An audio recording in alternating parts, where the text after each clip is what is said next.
ഒരു garden set ചെയ്യാനും വേണ്ടി ഫുൾ ഡേ ഇന്നലെ സൺഡേയിൽ പണിയായിരുന്നു. അപ്പോൾ കുറച്ച് ഏരിയ നമ്മൾ നേരത്തെ തന്നെ ഹിറ്റാച്ചി വിളിച്ചിട്ട് അവിടുത്തെ വാഴകളും കാടുകളും ഒക്കെ എടുത്ത് മാറ്റിയിരുന്നു. അപ്പം അതിൻ്റെ ബാക്കി ഭാഗമായിട്ട് ഉള്ള പണികൾ കുറച്ചുണ്ട്. അപ്പോൾ 2 പേരെയും കൂടെ ഞാൻ വിളിച്ചിട്ടുണ്ടായിരുന്നു പണിക്കായിട്ട്. അപ്പം അവരും കൂടെ നമ്മളെ ഹെൽപ്പ് ചെയ്യാൻ വന്നു. അപ്പം നല്ല രീതിയിൽ ഒരു ഗാർഡൻ ചെയ്യാനും വേണ്ടിയാണ്. അപ്പോൾ അതിൻ്റെ നല്ല പണിത്തിരക്കായിരുന്നു ഇന്നലെ രാവിലെ പണി. അവർ പണിക്കാർ ഇറങ്ങിയ സമയം മുതൽ ഞാനും അവരുടെ കൂട്ടത്തിലുണ്ടായിരുന്നു. എല്ലാം വൈകുന്നത് വരെയും നല്ല പണി തന്നെയായിരുന്നു.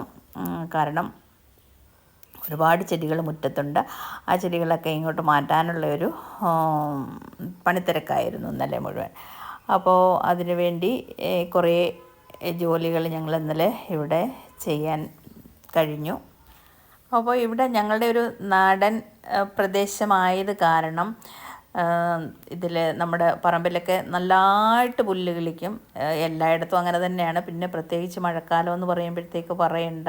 നമ്മൾ ശരിക്കും പറഞ്ഞാൽ പിന്നെ മിഷ്യൻകാരെ വിളിച്ചിട്ട് കുറച്ച് കട്ട് ചെയ്യിക്കും, അങ്ങനെ ഒരുപാട് ചെയ്യും. അപ്പോഴാണ് ഇങ്ങനെ ഒരു ഐഡിയ നമ്മൾ വിചാരിച്ചത്. ഇതുപോലെ വീട്ട് മാറ്റ് വാങ്ങിച്ച് വിരിച്ച് കഴിഞ്ഞാൽ ചിലപ്പോൾ നമുക്ക് കാടിൻ്റെ വളർച്ച കുറച്ച് തടയാം എന്നുള്ള ഇതിൽ ഒന്ന് പരീക്ഷിക്കുകയാണ്. എന്തായാലും കുറച്ചൊക്കെ നമുക്ക് വ്യത്യാസം വരുമായിരിക്കുമല്ലോ.